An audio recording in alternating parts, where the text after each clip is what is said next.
اعوذ باللہ من الشیطان اللعین الرجیم بسم اللہ الرحمن الرحیم الحمدللہ رب العالمین والعاقبۃ لأہل التقوی والیقین والصلاۃ والسلام علی سید الانبیاء والمرسلین سیدنا و نبینا و شفیع ذنوبنا و طبیب قلوبنا ابو القاسم محمد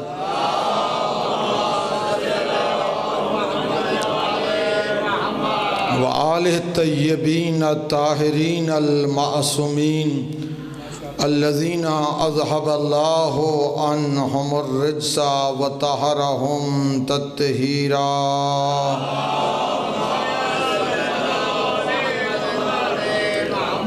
سیما الامام المنتظر الحجت الثانی العشر روحی وارواح العالمین لمقدمہ الفدا ولعنۃ اللہ علی اعدائہم من یومنا ھذا الی قیام یوم الدین۔ اما بعد فقد قال اللہ سبحانہ وتعالی فی محکم کتاب الحمید والفرقان المجید بسم اللہ الرحمن الرحیم ان السمع والبصر والفؤاد کل اولئک کان عنہم مسئولا۔ صلوات پڑھیں محمد والے۔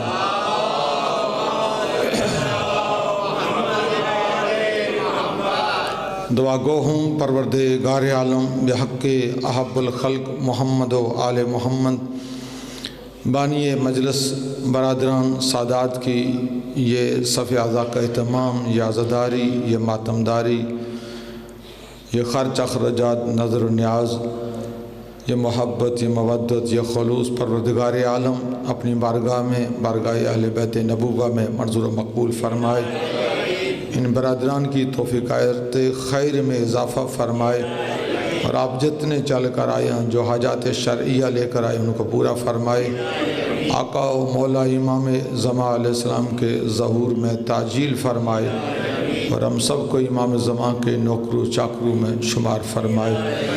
انتہائی مختصر وقت میں مختصر سے عرائض قرآن کریم کی جس آیہ مجیدہ کی تلاوت کا شرف حاصل کیا گیا، ارشاد رب العزت ہے ان السمع والبصر والفؤاد کل اولئک کان عنہم مسئولا۔ قیامت کے دن میں خالق تمہارے کانوں سے بھی سوال کروں گا، تمہاری آنکھوں سے بھی سوال کروں گا، اور تمہارے دلوں سے بھی سوال کروں گا۔ چھٹے لال ولایت سے پوچھا گیا یابن رسول اللہ، قیامت کے دن اللہ کانوں سے کیا سوال کرے گا، آنکھوں سے کیا سوال کرے گا، دلوں سے کیا سوال کرے گا؟ امام صادق علیہ السلام نے ارشاد فرمایا ان السمع للتوحید والبصر للنبوہ والفؤاد للولایہ۔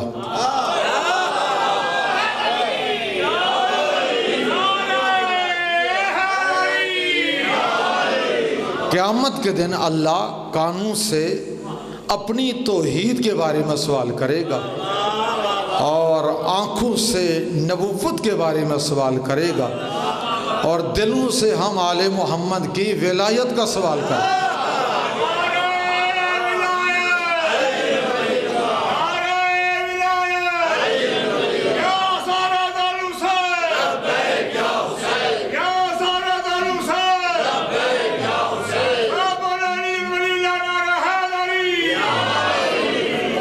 ان السمع للتوحید، سماعت کا تعلق توحید سے ہے۔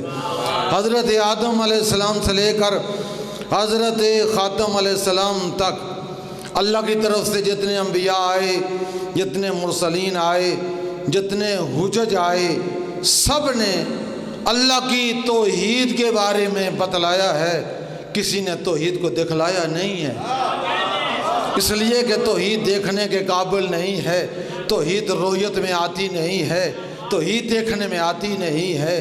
اگر اللہ دیکھنے میں آ جائے وہ محدود ہو جائے گا، جو محدود ہو جائے وہ اللہ نہیں رہتا۔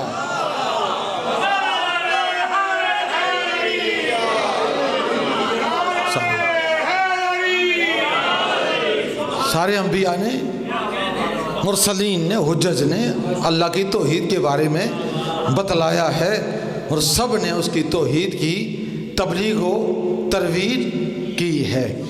نبی معظم کا دور ہے، یہودیوں کا ایک وقت بارگاہ رسالت میں آیا، اور ان میں سے بڑا یہودی تھا، اس نے سوال کیا، جئتو ان اسألک عن ربک، میں آپ کے پاس اس لیے آیا کہ آپ کے رب کے بارے میں آپ سے سوال کروں۔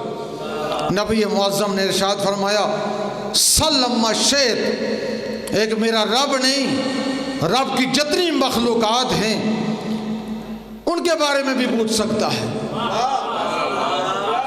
اس نے کہا این ربک، آپ کا رب کہاں پر ہے؟ میرے اور آپ کے نبی نے فرمایا، ربی فی کل مکان موجود ولیس شیء من المکان المحدود، میرا رب وہ ہے جو کائنات کی ہر جگہ پر موجود ہے، حاضر و ناظر ہے، لیکن کسی محدود جگہ پر محدود نہیں ہے۔ اس نے پوچھا، وَكَيْفَ رَبُّكَ، آپ کا رب کس کیفیت کا عامل ہے؟ میرے آقا مولا نے ارشاد فرمایا، کیف اصف ربی بالکیف والکیف مخلوق واللہ لا یوصف بخلقہ۔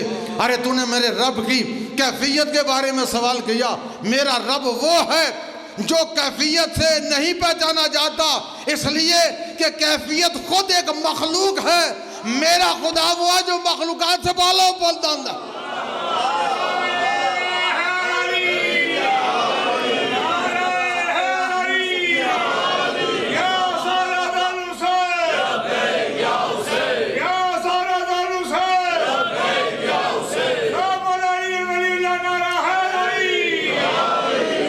اس نے یہ سوال کیا، من عین یعلم انک نبی اللہ، مجھے کیسے پتا چلے گا کہ آپ اس کے بھیجے ہوئے نبی ہیں؟ اس کا یہ پوچھنا تھا۔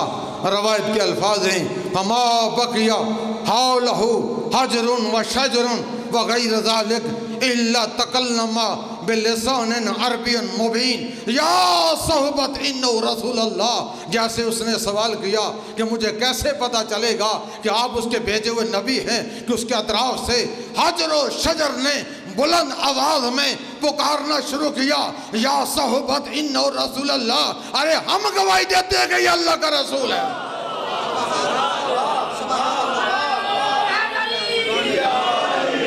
ان سمال توحید کے بارے میں سوال ہوگا۔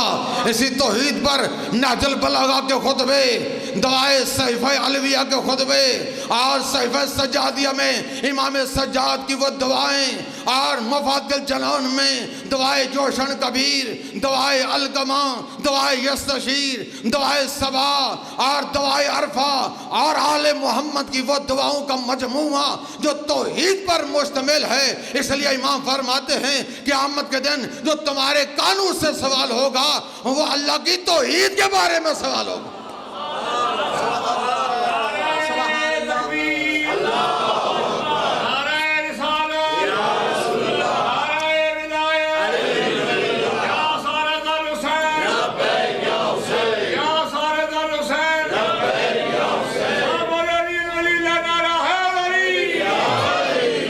پھر امام نے فرمایا،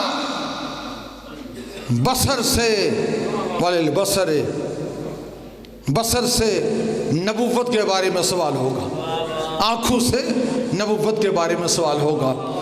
حضرت آدم سے لے کر حضرت خاتم تک اللہ کی طرف سے جتنے انبیاء آئے، سب نبیوں کو ان کی امتوں نے دیکھا، زیارت کا شرف حاصل کیا، اور پھر یہ نبوت کا آخری باب، وہ ہمارا آقا، وہ ہمارا مولا، وہ سید الانبیاء، وہ سید المرسلین، وہ رحمت العالمین، کہ جس کی نبوت کسی ایک خطے کے لیے نہیں ہے، کسی ایک ریجن کے لیے نہیں ہے، کسی ایک ملک کے لیے نہیں ہے، کسی ایک قوم کے لیے نہیں ہے، جہاں جہاں تک وہ رب العالمین ہے وہاں تک اس کی رحمت العالمین ہے۔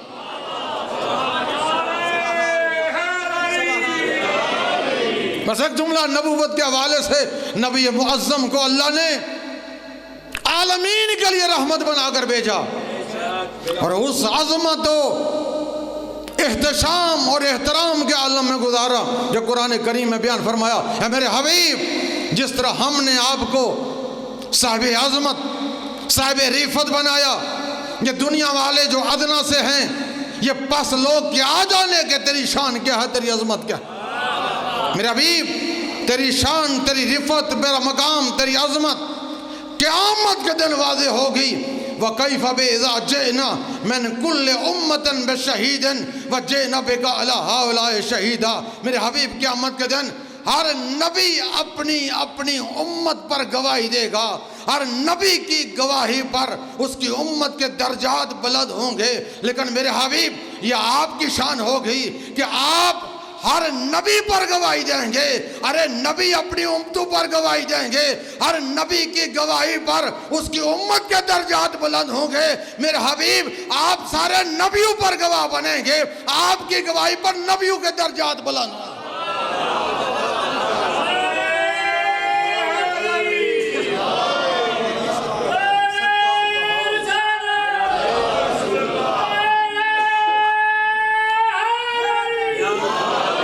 امام فرماتے ہیں اس بصارت سے نبوت کے بارے میں سوال ہوگا۔ پھر فرمایا وَلِلْفَوَادِ، یہ جو قلب ہے اس سے ہماری ولایت کے بارے میں سوال ہوگا۔ ان السمع للتوحید والبصر للنبوہ والفواد للولایہ، اس دل سے ہماری ولایت کے بارے میں سوال ہوگا۔ آپ کے جسم کو اللہ نے متعدد اعضاء سے مترکب فرمایا ہے، سر کے بالوں سے لے کر پاؤں کے ناخن تک متعدد اعضاء ہیں، اور ہر عضو اپنے مقام پر ایک اپنی مثال ہے۔ آنکھوں کا کیا کمال ہے، کانوں کا کیا کمال ہے، زبانوں کا کیا کمال ہے، ہاتھوں کا کیا کمال ہے، ایک ایک عضو کا اپنا اپنا کمال ہے۔ لیکن اس سارے جسم میں جو سب سے بڑا عضو ہے، جو قیمتی عضو ہے، وہ دل ہے، وہ قلب ہے۔ اگر آپ کے جسم میں آنکھ کا سلسلہ دیکھنے سے معروم ہو جائے، ایک آنکھ خراب ہو جائے، دوسری آنکھ سے نظام چلایا جا سکتا ہے، اور اگر دونوں آنکھیں دیکھنے سے معروم ہو جائیں تو نظام زندگی معطل نہیں ہوتی۔ ایک کان سننے سے معروم ہو جائے، دوسرے کان سے نظام چلایا جا سکتا ہے۔ دونوں کان اگر سماعت سے معروم ہو جائیں تو نظام زندگی معطل نہیں ہوتی۔ ایک ہاتھ کٹ جائے، دونوں ہاتھ کٹ جائیں، دونوں پائیں کٹ جائیں، لیکن نظام زندگی معطل نہیں ہوتا۔ لیکن اگر دل کی ایک رگ بھی بند ہو جائے تو نظام زندگی معطل ہو جاتا ہے، اٹیک ہو جاتا ہے، انسان اس دنیا سے اس دنیا میں چلا جاتا ہے۔ اس لیے کہ اس دل میں اتنا کمال ہے، اگر آپ کی آنکھ دیکھتی ہے تو دل ارادہ کرتا ہے تو دیکھتی ہے، کان سنتا ہے تو دل ارادہ کرتا ہے تو سنتا ہے، اگر ہاتھ اڑتے ہیں تو دل ارادہ کرتا ہے تو اڑتے ہیں، اگر پاؤں چلتے ہیں تو دل ارادہ کرتا ہے تو پاؤں چلتے ہیں۔ آپ مجلس میں آتے ہیں اور مجلس کو سنتے ہیں، علماء کو دیکھتے ہیں، زیارات کو دیکھتے ہیں، شبیہات کو دیکھتے ہیں، یہ سارے کا سارا کام آپ کے دل سے ہے۔ آپ نے دل میں ارادہ کیا، گھر سے چلے، یہاں آئے، مجلس بھی سنی، علماء کو بھی دیکھا، ذاکرین کو بھی دیکھا، ابھی جلوس نکلے گا، شبیہ ذوالجناح، شبیہ علم کی زیارت بھی کریں گے۔ نتیجہ کیا نکلا کہ آپ کے اس جسم میں، چھوٹی سی کائنات میں، چھوٹے سے جسم میں، یہ جو دل ہے یہ قیادت کرتا ہے سارے اعضاء کی۔ ارے یہ لیڈ کرتا ہے سارے اعضاء کا، اور اگر یہ دل خراب ہو جائے تو نظام زندگی معطل ہو جاتا ہے۔ امام فرمانا یہ چاہتے ہیں جس طرح تمہارے جسم میں دل کی حیثیت ہے، اسی طرح کائنات میں دین اسلام میں ولایت کی حیثیت ہے۔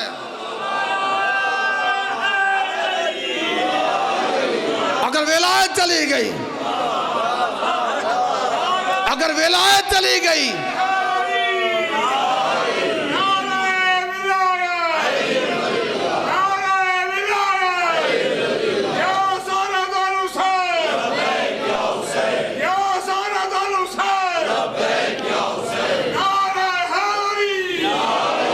اس کل میں اگر سب کچھ ہو لیکن ولایت نہ ہو تو پھر سب کچھ چلا جاتا ہے۔ ولایت سے سب کچھ ہے، اس لیے اسی ولایت پر دین مکمل ہوا۔ یہ ولایت کوئی عام چیز نہیں ہے، بڑی اہم ہے۔ یہ نور ولایت ہر ایک کے ظرف میں نہیں جا سکتا۔ ہر ایک کے قلب میں نہیں جا سکتا. اس کی شرائط ہیں. میں اور آپ سارے ہی چاہتے ہیں کہ ہر ایک مولائی بن جائے، لیکن میرے اور آپ کے چاہنے سے کوئی مولائی نہیں بن سکتا، ولایت کا اقرار نہیں کر سکتا. اس ولایت کے اقرار کے لیے اللہ کی لطف خاص اور اہل بیت نبوہ کا لطف خاص چاہیے. وہ چاہیں تو دل میں ولایت آ سکتی ہے. یہ اس لیے کہ یہ نور ولایت اتنا وزنی ہے، اتنا قیمتی ہے، ہر ایک کے ظرف میں آ نہیں سکتا. چھٹے لال ولایت کا دور ہے. حوض علمیہ قم کے ایک بڑے جید فقیہ آیت اللہ کاظم قزوینی نے موسوعہ امام صادق پر کتاب لکھی جو 60 جلدوں پر مشتمل ہے. 60 جلدیں صرف امام صادق کی احادیث. توحید پر 5 جلدیں امام صادق نے فرمائی، نبوت پر 5 جلدیں، ولایت پر 5 جلدیں. ایک ایک موضوع پر امام صادق نے کتنا کمال کیا، کتنے فصیح و بلیغ خطبات ارشاد فرمائے. ولایت پر 5 جلدیں، اس میں ایک عجیب حدیث بیان فرمائی. ایک شخص آیا بارگاہ امام صادق میں اور آ کر عرض کرنے لگا، یا ابن رسول اللہ، ایک آپ کے جد رسول کی حدیث ہے، سنتا ہوں، پڑھتا ہوں، غور کرتا ہوں، تدبر کرتا ہوں، تفکر کرتا ہوں، تعقل کرتا ہوں، بات سمجھ میں نہیں آتی. مولا نے فرمایا وہ کون سی حدیث ہے جو تو سوچتا ہے سمجھ میں نہیں آتی؟ کہا مولا آپ کے جد رسول کی حدیث ہے کہ جو شخص ولد الحرام ہوگا وہ میرے بھائی علی کی ولایت کو قبول نہیں کر پائے گا. مولا سوچتا یہ ہوں کہ ولد الحرام بچے کا تو گناہ نہیں ہے، گناہ تو اس کے ماں باپ کا ہے. یہ سزا بچے کو کیوں مل رہی ہے؟ حرامی بچے کے دل میں میرے بھائی علی کی ولایت نہیں آ سکتی. مولا بچے کا تو گناہ نہیں ہے نا، گناہ تو اس کے ماں باپ کا ہے، سزا بچے کو کیوں مل رہی ہے؟ امام نے فرمایا یہ غلطی ادھر کی نہیں ہے، یہ غلطی عالم ارواح سے چلی آ رہی ہے. اللہ نے جتنی بھی مخلوقات کو خلق کیا اور مخلوق کو خلق کرنے سے پہلے اپنی توحید کا اقرار لیا، ہمارے جد رسول کی رسالت کا اقرار لیا، ہمارے جد علی اور اہل بیت نبوہ کی ولایت کا اقرار لیا. جن جن روحوں نے ادھر اقرار کیا ادھر حلالی بنتے گئے، اور جن جن روحوں نے ادھر انکار کیا ادھر حرامی بنتے گئے.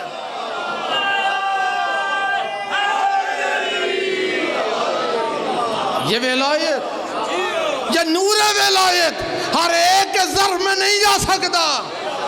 پاک ہونا چاہیے، یہ ظرف پاک ہونا چاہیے. یہ دیہات کی دنیا ہے، یہ دیہات کی دنیا ہے. آپ دیکھتے ہیں کہ ہماری مائیں بہنیں جنہوں نے گھروں میں بھینسیں رکھی ہوئی ہیں، گائے رکھی ہوئی ہے، دیہات کی دنیا ایک مشاہدہ عام جو ہر ایک دیکھ رہا ہے اور کر رہا ہے. جو شہر سے آئے ہیں وہ تو وہاں سے دودھ مل جاتا ہے. یہاں دیہات کی دنیا میں شاہ صاحب کیا ہوتا ہے، ہماری مائیں بہنیں جو جس ظرف میں، جس دیگچی اور بالٹی میں دودھ نکالتی ہیں نا اور رکھتی ہیں، اس ظرف کو گھر میں ہی لکڑی میں الٹا سا لٹکا رکھتی ہیں اور 2 صاف کے لٹکاتی ہیں. کیوں لٹکاتی ہیں؟ اس لیے کہ اس میں مجازی نور دودھ نے جانا ہے. آپ تجربہ کر کے دیکھیں، اگر گندے ظرف میں، گندی دیگچی میں، گندی بالٹی میں آپ دودھ ڈالیں گے، تھوڑی دیر کے بعد وہ دودھ خراب ہو جائے گا. دودھ کے خراب ہونے کی وجہ دودھ نہیں ہے، وہ گندا ظرف ہے جو اس لائق نہیں تھا کہ اس میں دودھ ڈالا جائے. ارے مجازی نور کے لیے تو ظرف کا پاک ہونا ضروری ہے. جس ظرف میں ولایت علی نے جانا ہے،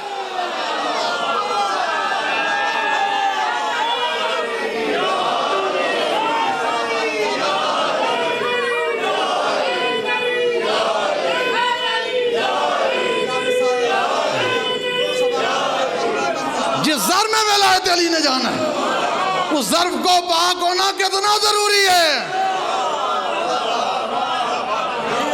یہ ولایت پر جو لوگ بات کرتے ہیں عرفان ولایت نہیں. نبی معظم سے لے کر امام زمان تک کتنے ائمہ نے کتنی حدیث بیان فرمائی. آپ کا دین مکمل ہوا ولایت کے والے سے. مقام خم غدیر پر جب مولا رسول اعظم نے مولا علی کی ولایت کا اعلان کیا تو کیا آیت نازل ہوئی؟ الیوم اکملت لکم دینکم، آج کے دن ہم نے تمہارے دین کو مکمل کیا ہے. دین ولایت کی وجہ سے مکمل ہوا ہے. اس لیے قائد ملت جعفریہ پاکستان آغا احمد علی مصطفی نجفی قدس سر نے ملت کے لیے 5 رہنما اصول دیا: ولایت، عزاداری، حرمت سادات، احترام مرجعیت، وابستگی و مرکزیت، اور بتایا اگر اس قوم کے پاس ولایت کی طاقت ہوگی، عزاداری کی طاقت ہوگی، عقیدہ کی طاقت ہوگی، دنیا کی کوئی طاقت نہ ان کو مغلوب کر سکتی ہے، نہ ان کو عقیدہ سے پیچھے کر سکتی ہے۔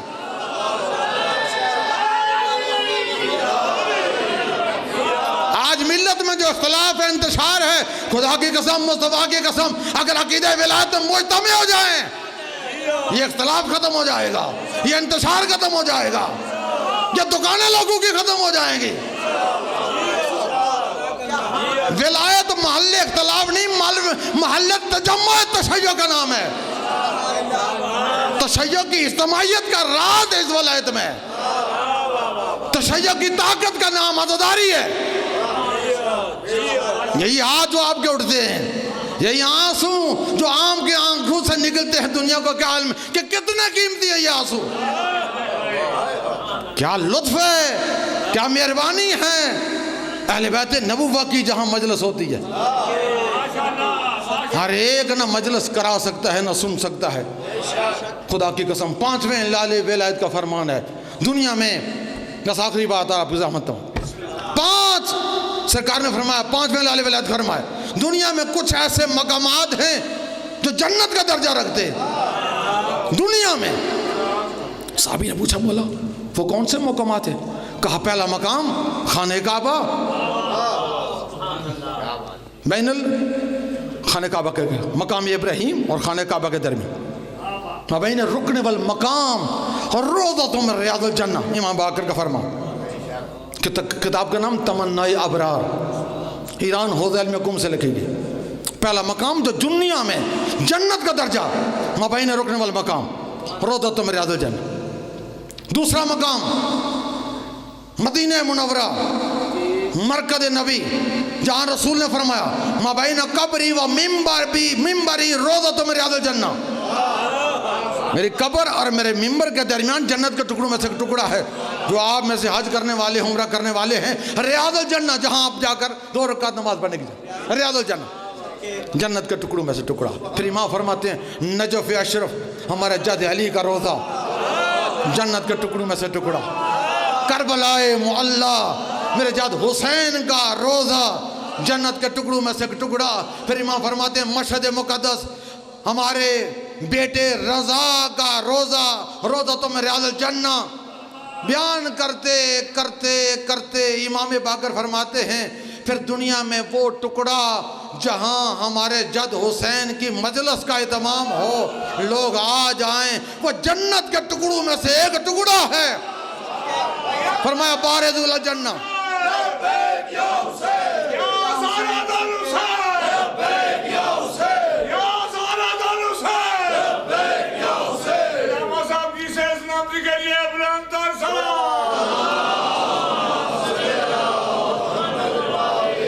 امام نے فرمایا باردول الجنہ، باردول الجنہ، جنت میں جانے کی جلدی کیا کرو، جلدی کیا کرو۔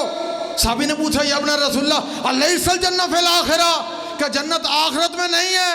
وہ کون سی جنت ہے جہاں جانے کی جلدی کو حکم دیتے ہیں؟ امام نے فرمایا فی مجالس المؤمنین، جہاں مومنین بیٹھ کر ہمارے فضائل پڑھیں، ہمارے مصائب پڑھیں، وہ جنت کے ٹکڑوں میں سے ٹکڑا، جلدی کیا کرو۔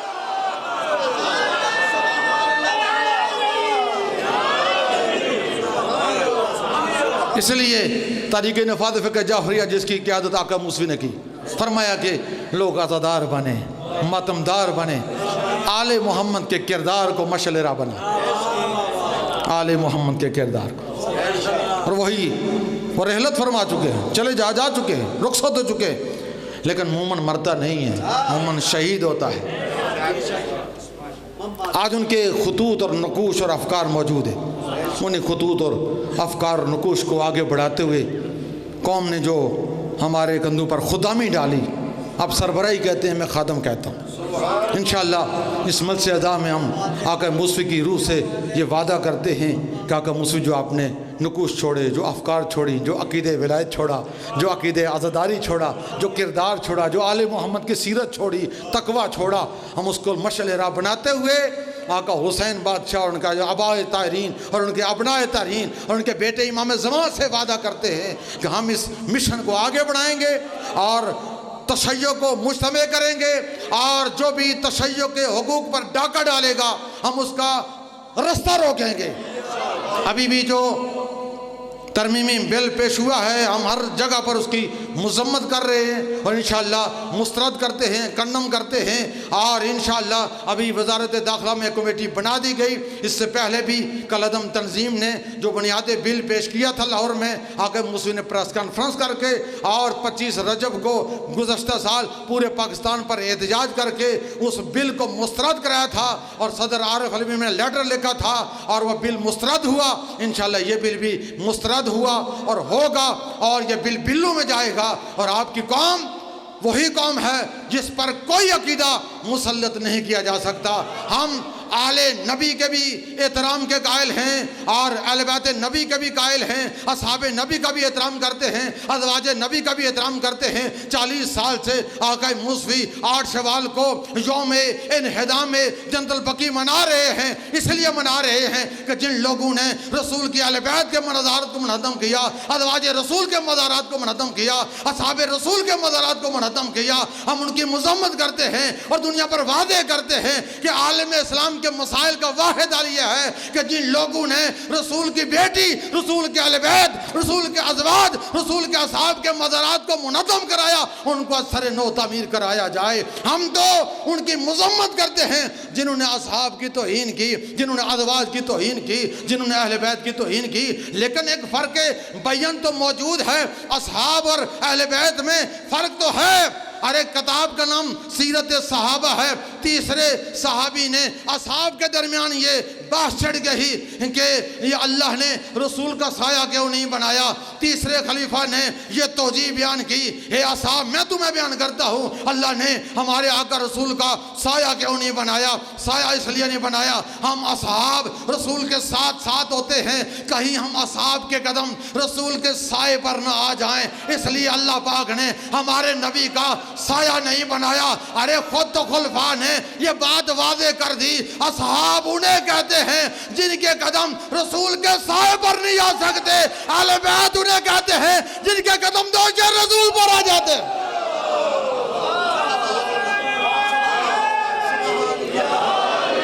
صلی اللہ علیہ محمد و اہل بیت الطیبین الطاہرین۔ ہم نے ذاکر صاحب سے وعدہ کیا تھا، برادران سادات کے ممنون متشکر ہیں، جہاں مجلس مظلوم کربلا میں ہم سب کو یہ دعوت دی اور ہم حاضر ہوئے۔ ہمارے ساتھ تاریخ کا ایک ڈیلیگیشن پورا وفد، قبلہ قمر زیدی صاحب، قبلہ شبیر حسن صاحب، قبلہ فخر عبدی صاحب، قبلہ قادم صاحب اور قبلہ اجلال صاحب، سپیکر بول مہدی صاحب اور چیئرمین شیعہ پولیٹیکل سیل راجہ ذوالفقار صاحب اور دوسرے افراد نزاکت شاہ صاحب، بہت سارے ہمارا پورا وفد ہے۔ ہم آپ کے ممنون متشکر ہیں کہ ہمیں قومی حوالے سے بات کرنے کا موقع دیا گیا اور فضائل و مصائب کی سعادت سے ہم سرفراز ہوئے۔ بس ایک جملہ تاکہ مجلس کا دوسرا حصہ مکمل ہو جائے، جہاں مجلس ہوتی ہے وہاں بی بی زہرا تشریف لاتی ہے، بی بی زہرا تشریف لاتی ہے۔ علامہ شبیل حسن نہروی لکھنوی نے ایک جملہ ارشاد فرمایا کہ بی بی کو اتنا ستایا گیا، اتنا ظلم کیا گیا بی بی، جس بی بی کے دروازے پر 6 مہینے تک رسول خدا نے سیرت چھوڑی۔ لَقَدْ كَانَ لَكُمْ فِي رَسُولِ أُسْوَةٌ حَسَنَةٌ، رسول کو اسوہ تھا، رک کر سلام کرتے تھے، آیت تطہیر کی تلاوت کرتے تھے، لوگوں کو بتا رہے تھے لوگوں اس دروازے کا خیال رکھنا۔ لیکن یا رسول اللہ آپ کے جانے کے بعد لوگوں نے اس دروازے کا خیال نہیں رکھا، آگ اور لکڑیاں لے کر آگے زہرا کے دروازے کو جلایا گیا، اور جلتا ہوا دروازہ علامہ ملسی رکھتے ہیں کہ پیچھے دیوار تھی، آگے دروازہ تھا، درمیان میں رسول کی بیٹی فاطمہ مادر حسین تھی، اور جلتا ہوا دروازہ در و دیوار کے درمیان زہرا، اور لوگ بڑھتے گئے اور زہرا کا محسن شہید ہو گیا۔ آواز بلند کی، اسماء جلدی کرو میرا محسن شہید ہو گیا۔ اسماء جلدی سے آئی، ایک مرتبہ بی بی کو اٹھایا، لوگ اندر داخل ہوئے، علی بادشاہ کے گلے میں رسی ڈالی گئی، جب لے جا رہے تھے بی بی نے وہ منظر دیکھا، ایک جملہ کہا، خلی ابن الاخی، میرے چچا زاد برادر علی کو چھوڑو، ویلا زہرا بد دعا کرے گی۔ یہ کہنا تھا، زمین مدینہ میں زلزلہ آیا، مولا علی نے اشارہ کیا، بلال جاؤ رسول کی بیٹی سے کہہ دو کہ رسول کی بیٹی تیرے بابے کا شہر ہے، بد دعا نہیں کرنی۔ ارے رسول کی بیٹی 70 دن یا 90 دن دنیا میں زندہ رہی، اور واحد دنیا کی خاتون ہے، رسول کی بیٹی مادر حسین۔ مظلومیت کا یہ عالم ہے، 18 سال کا سن ہے اور یہ دعا مانگ رہی ہے، اللہم عجل وفاتی، اللہم عجل وفاتی، خدایا میں تنگ آ چکی ہاں، خدایا مجھے جلدی موت دے دے، خدایا مجھے جلدی موت دے دے۔ وَسَيَعْلَمُ الَّذِينَ يُنْكَرُونَ